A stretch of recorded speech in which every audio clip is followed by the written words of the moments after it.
it's just the truth, and watching it will probably put your mind at ease a little bit more than anything. So yeah, so with my first pregnancy, I had a really, really good pregnancy, like carrying the baby, pregnancy related, regarding everything. So me and Jake hadn't been together that long. We were only together 3 months, so 12 weeks when we found out we were pregnant, and I was actually 9 weeks pregnant. So we got pregnant after 3 weeks of seeing each other. I know. But yeah, so it was a big shock for me. It was very scary. And it, regarding my pregnancy, that was brilliant, but my mental health wasn't the best at the time.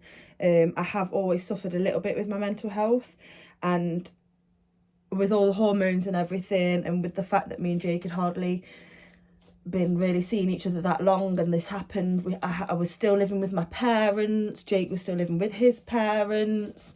You know, I had debt. It was just a really scary time, and I will be honest in everything I say. I had second thoughts on going through with the pregnancy. The only reason I had second thoughts with it was because I was so scared that I wasn't going to be able to give the baby a good future, or, you know, your head is all over the place. And it honestly really was my mental health. If it was at any other point, there's no way I'd have even thought about having anything else, any other solution. But I just really didn't know how to think or feel or act or anything like that. So through my pregnancy, I was very much, I didn't really like people touching my bum. I didn't really talk about it. I didn't really ever get really, really excited. And I know this, to some people might be like, God, that's awful. But it wasn't me, because of how I was with my mental health. That is how I was, and I just couldn't I couldn't get back to myself.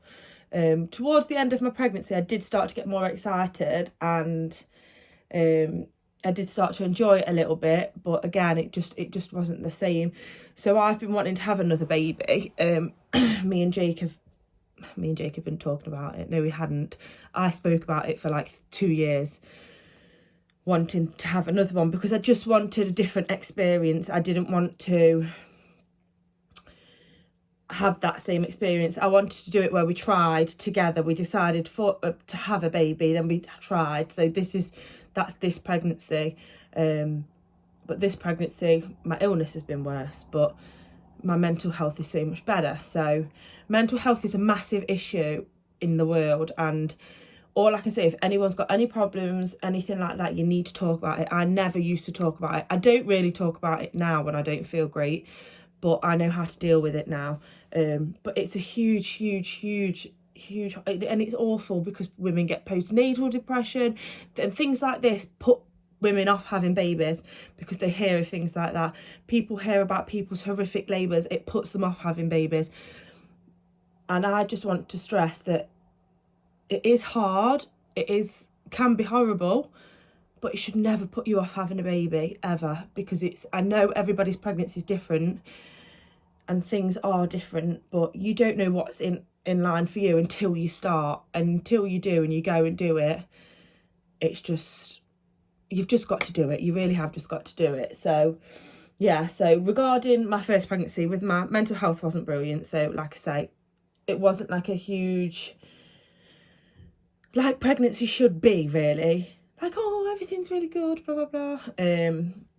So it was really, really hard. I really found it really hard with Penelope.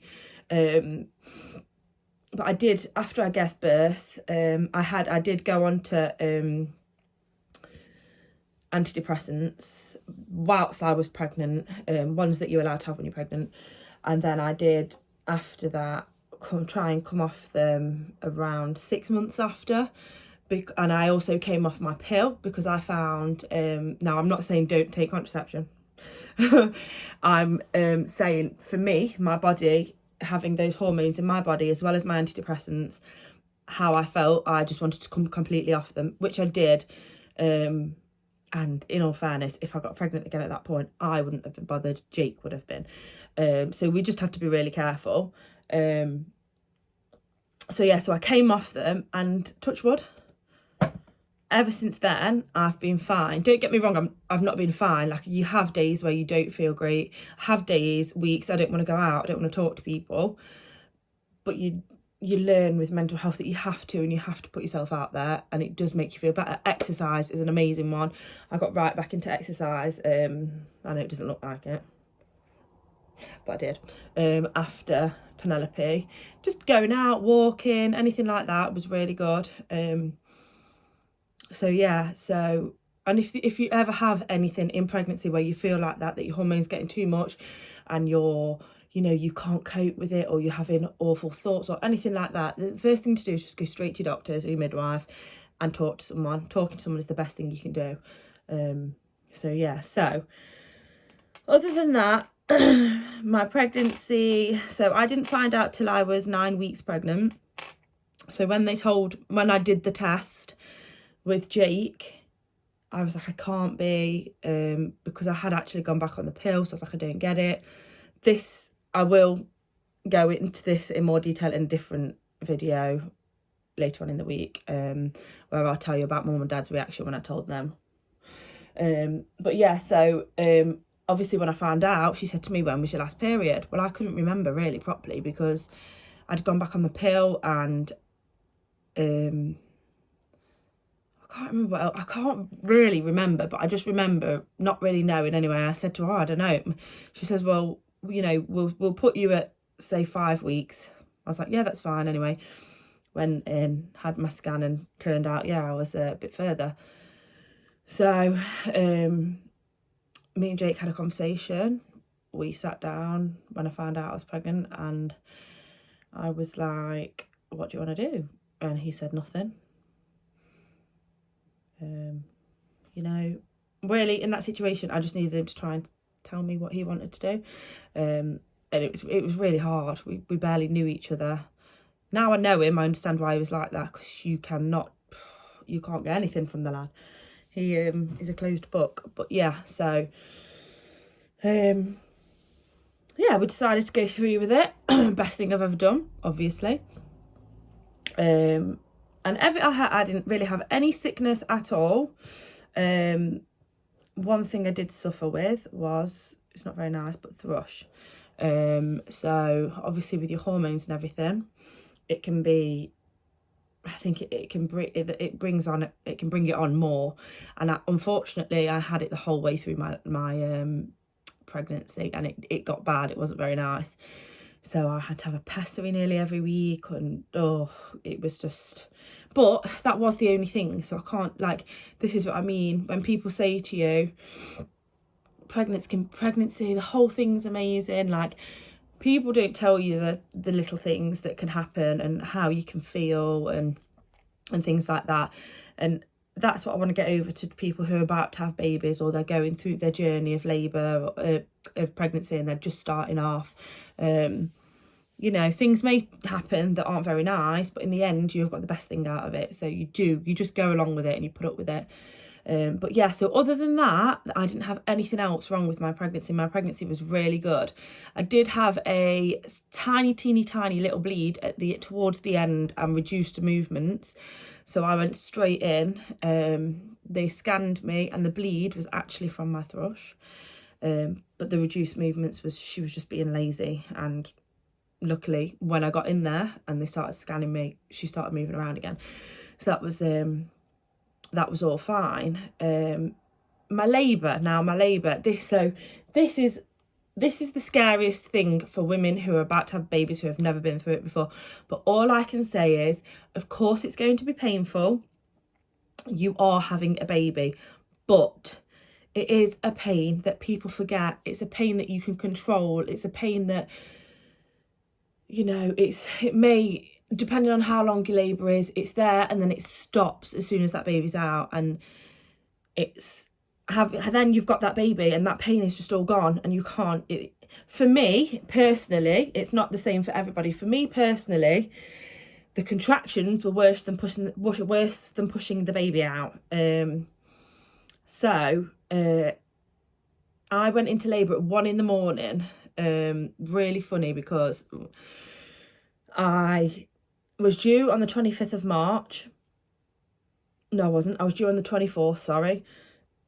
Baby brain is also a thing, just so you know. People say it's not, it really is.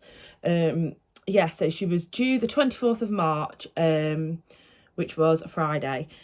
At that point, I had been training, so I did train through my pregnancy. So I was like, they say that exercise is good to get baby moving. So I'd got up, gone on a run, tried to run at 9 months pregnant, went all the way around where I lived, the estate that I live around, came back, nothing all day. And then I said to Jake, oh, let's go out for food. So we went to TGI Fridays, and I thought, oh, I'm going to have the spicy wings, might get it moving.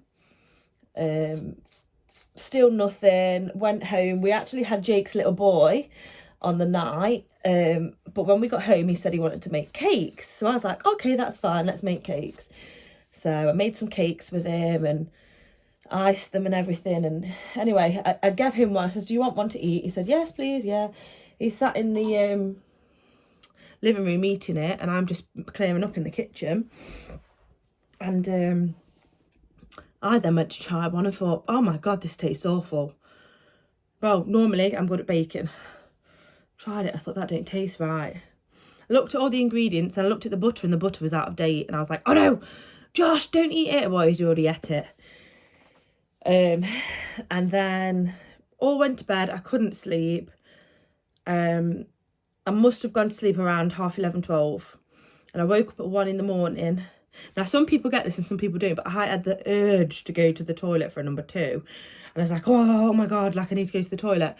Went to the toilet. In my head, thought I'd ate this out-of-date butter, and I thought it was that. So I thought, oh God, Josh is probably going to wake up, not be very well. But no, turned out that was the start of my labour. So I went downstairs. It was 1 o'clock in the morning. I went downstairs. I think I got till about 2:15, just walking around downstairs. Then I went up to Jake and said, Jake, I think I'm in labour. His reply was, what now? Yes, sorry, I can't control when my body goes into labour.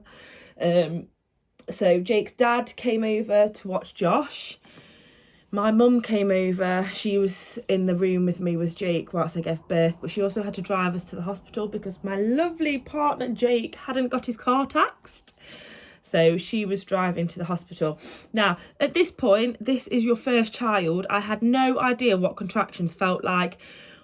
So straight away, I was like, this baby's coming. We need to ring the hospital. So Jake's rang the hospital, and this midwife's in the background. She says, oh, I need to talk to her. I was like, I can't talk. And she said, okay, she sounds like she's in a lot of pain, so we would say you need to come in. So at this point, you're having the contractions, and for the whole time through your labour, it genuinely you feel so much pressure in your bum and vaginal area that you genuinely feel like you just need a poo the whole time. So I'm in the car on the way, and I've said to my mum, Mom, you've got to stop off. You've got to stop off. Why? I need to do a poo. Oh, I was on a grass verge somewhere thinking I was going to do a poo, and I wasn't. It's just the pressure of what you feel like when you're having a baby. But yeah, so anyway, because I'd not felt that pain before, I'm like, oh my God, this baby's coming. Anyway, we've got to the hospital, and the hospital said to me, right, okay, like, put me in a room. I was really, really hot, so I stripped off. I was only in pants when the midwife came in to meet me, and she walked in and was like, oh, wow, never met you before, and I've seen your boobs already. I was like, yeah. Anyway, she examined me. I was only 2 centimetres gone.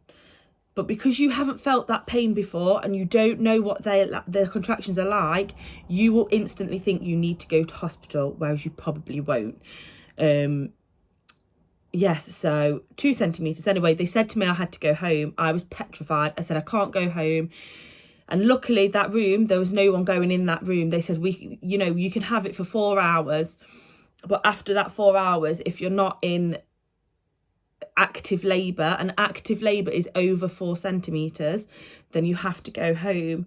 So for the next 3.5 hours, all Jake and my mum heard me saying was, Mum, what if I'm not past 4 centimetres? Mum, Mum. Every contraction I had, I shouted, Mum. It was just, I tried a bath. Everyone says, oh, have a bath. It's really relaxing. I didn't find it relaxing. Jake ran me a bath. It was really small. The midwife came in and was like, oh God, no, she needs it bigger than that. It needs to cover a bump. I'm in the bath. Contraction came. I flipped over. All the water's out the bath. I got out the bath. I was walking round. And then I was like, I need another bath. But it's because you just don't know how to cope because you've never done it before. A lot of people do the antenatal classes. I never did any antenatal classes because it isn't me. I'm just not like that. I thought I will deal with it how I deal with it when I go in. And I did. You get in there. You know how to breathe when you feel like that. You figure out how to breathe. And you just do it your way. So, yeah. So, for me, 100% the worst thing was the contractions. But you can breathe through them. I did do it on gas and air and pethidine. Towards the end, I was so tired. I actually gave birth at 11:38. So my labour's only like 10 hours long. For a first labour, that's really, really good. But towards the end, I remember saying, because I had labour in my back, I couldn't sit down. So I was on my feet for those whole hours, just walking around all the time. And I just remember at the end saying, Mum, I need an epidural. And the thing is, me and my mum, when I was younger, we never got on. Argued really bad. We're very alike. So I think she always thought I'd never have her in the room. But when I got pregnant, we actually got really close. And she said to me, oh, do you think you'll let me in the room? And I says, you can come in as long as you don't tell me what to do. And I guess everybody feels like this about their mum. They always try and tell them what to do. I said, if you tell me what to do, I'll be really angry. And she didn't the whole way through. But then when I mentioned having an epidural, she said to me, oh, Elizabeth, because that's my real name. Elizabeth, I don't think you should have one. I think you're really close. And I just, don't you tell me what to do. I told you not to tell me what to do. But she said to me, I know you're close. That's why I'm saying it. And within 45 minutes, I was pushing. So I'm glad I didn't have an epidural. I probably wouldn't have been able to have one then, actually. And I can't remember how many pushes it took for me to get her out. By that point, I was in a massive daze the whole time. It genuinely feels like from the minute you start, you're on drugs, but you're not. Like, I felt like I'd had gas and air the whole time, but I hadn't. I couldn't, like, you just don't remember it properly. It's really, really weird. So the contractions are like period pains, but like 5,000 times worse. But like I say, you can breathe through it. And if you go in with your mentality like, this baby's got to come out, which it has, it's going to have to come out. You've got it there now, it's got to come out. You go with the mentality, it's going to hurt. Of course it's going to hurt, it's labour. And you just think you've just got to get it over and done with. Don't say no. People say like, God, no, I want to do it all naturally without any pain relief whatsoever. Don't say that if you've never had a baby, because you don't know the pain until you're there. And if you've not got a very good pain threshold, then you're going to want all you can get. So don't judge anything until you go in the room and then go from there. And if you can do it, do it. I didn't. People have said to me about having a water birth. See, I was in two minds, and I don't know whether to this time or not. I didn't then, and I don't know whether to this time or not. Because to me, I'm just going to be wanting the baby out and safe, and so I don't know. That's one I'll have to update you on when I know what I'm doing. But yeah, so pushed her, got her out. I can't. I honestly, genuinely thought pushing the baby out would be the worst point, and it wasn't. Like, it hurt, but by that time you've had the contractions for that long, you're that exhausted. Pushing that baby out is the least of your worries. Like, it just, you push it out and you're like, oh, thank God for that. So yeah, we did. Oh, I didn't say that actually. So after the 3.5 hours, because I was only allowed to be there for 4 hours. Oh, sorry. After the 3.5 hours, the midwife came back to check me again. Just as she'd come back, I was stood above the toilet because, so this was me, I'm not joking.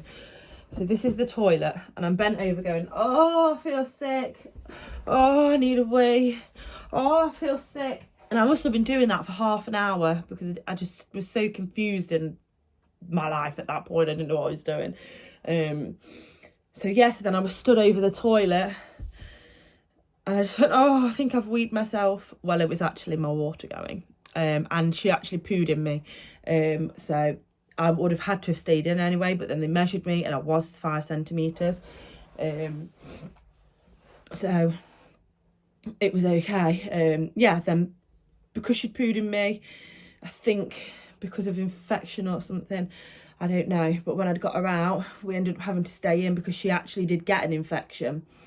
So for the first, I had to stay in for a full week, and she was on, she had to have a little thingy in her arm. Cannula? Why can't I think of things today? And she had to have antibiotics for the week. I had to have some fluid. But for me, staying in hospital was actually okay. It was really, really good for me because I wanted to breastfeed if I could. So when I was in, I found that when I was struggling, I could buzz a midwife and a midwife came to help me.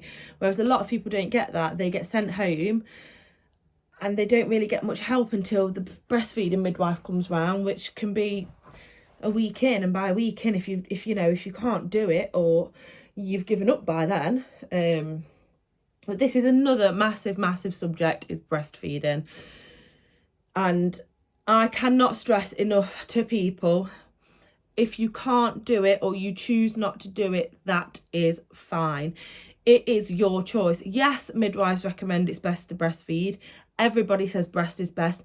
That's fine, but it's still your choice. It's still your body and it's still your baby. So it's absolutely fine not to do it. If you don't want to do it, do not do it. Do not let people pressure you in thinking you have to do it when you don't, because you don't. Like I say, your life, your baby. I don't know of any baby who I know who has been bottle fed and not breastfed who is any different to any other child of mine. If you can do it, great, do it. I did it for 6 weeks, but I expressed off quite a lot and gave the baby bottle as well. I did have an experience being in the hospital when I was really tired, couldn't get her to latch on because it's so hard.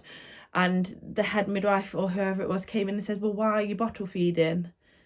And I had to just say straight out, well, I've already said I'm going to be doing both, so that's why I'm doing it. And, no one should be made to feel like you shouldn't just go straight to bottle feeding. If that's what you want to do, do it. Don't let people pressure you into anything, ever, because it's not right. And this, I think, is a lot of where people's anxiety comes from after having baby, depression. Like when, they put so much stress on women being able to do it that when they can't, they get so stressed. But at the end of the day, as long as that baby's eating something and it's healthy and it's growing and it's okay, then it doesn't matter.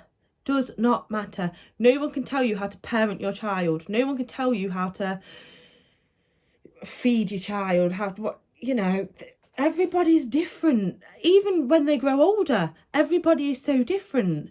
That's just the way life is. So don't ever think, oh, I'm awful for not doing it, because it's not right. You shouldn't have to feel like that. I will try and breastfeed. Honestly, one of my main reasons is because I don't want to pay for formula when I'm going to have milk in my boobs. It's cheaper.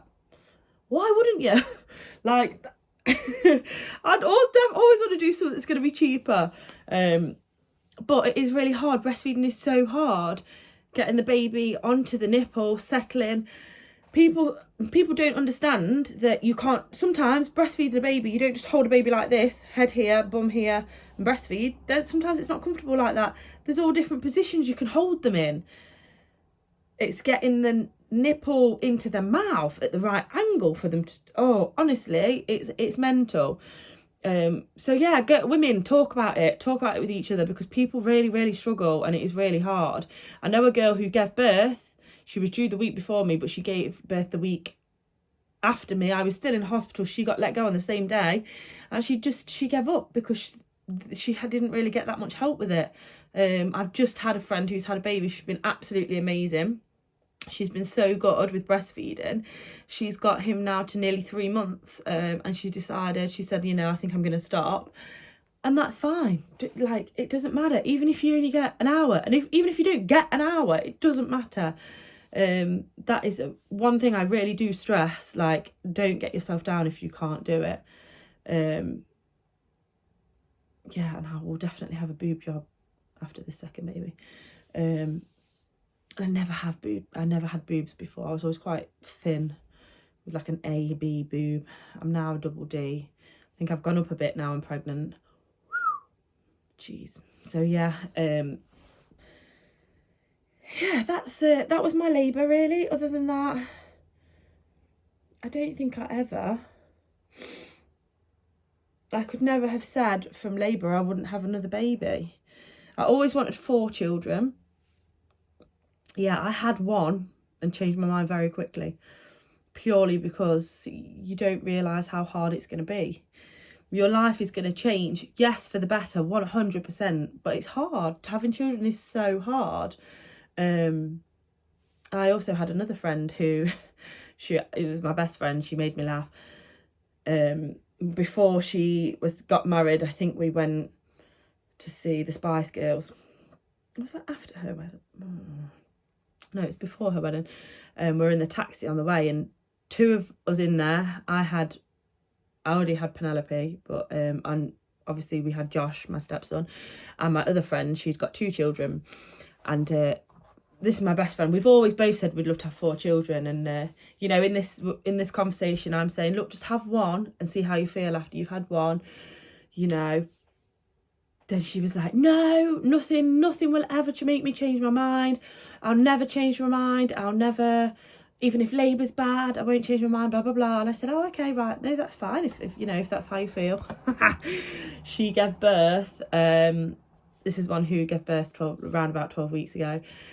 And I'd been to see her and everything anyway. And I thought, oh, I'll give it a couple of weeks and I'll bring it up. And I said to her, oh, you know, when do you think you'll start trying again? Because you want 4. She went, oh my God, I'm not having 4.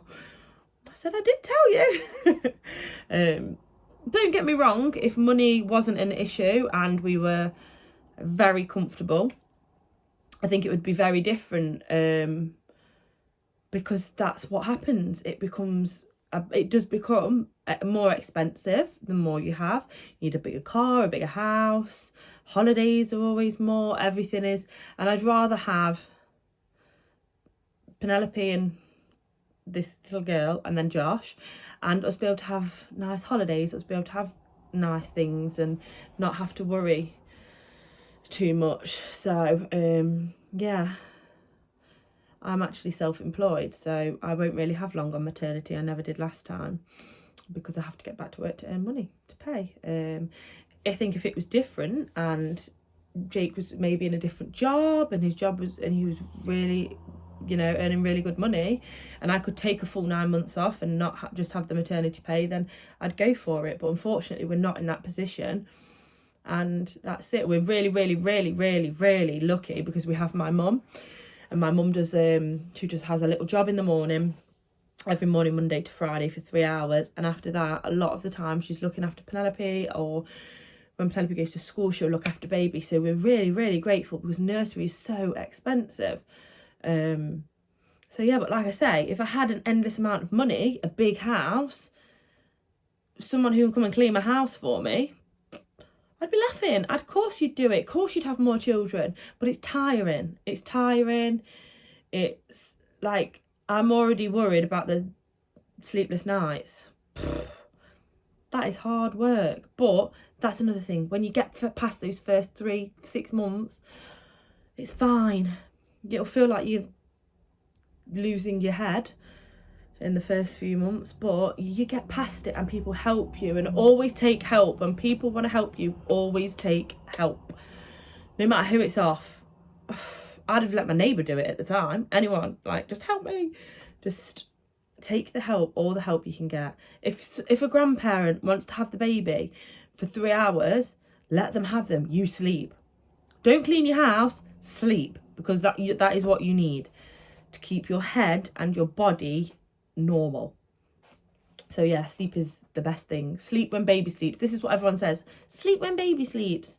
Yeah, I'll do that with a 3-year-old running around. How am I going to do that? Sometimes it's just not possible. Have your mum to come round to watch them both watch you do it for 3 hours, anything. But you need to make sure you keep up on your sleep, just to keep you mentally stable, because it is very, very hard. But yeah, so that's all I've got to say really about my labour. All you women who are going to do it, you're going to be great. Don't be scared. No, I mean, obviously you're going to be scared, but don't be too scared. It's probably not going to be anything what you think it is. So just go in being positive. That baby's got to come out. You've got to do it some way. Just, you'll do it. And if you can do that, you'll do anything. But yeah, that's it. See, now, because I know the pain the second time, I know what's coming, I know them contractions are coming, makes you a little bit more anxious. So, but I know it's got to happen, so I'll do it. But yeah, that's it. That is it. But anyone wants to ask me anything, drop me a comment. Anyone, anything, just talk about anything, just let me know. I do have Instagram, so you can always hop over to my Instagram and send me a message on there. I've took that from being private now, so it's just Lizzyrichards, Lizzyrichards. Anyone wants to ask me anything or anything like that, yeah, just hop over. But if you've liked my video, please subscribe to my channel and also like my videos.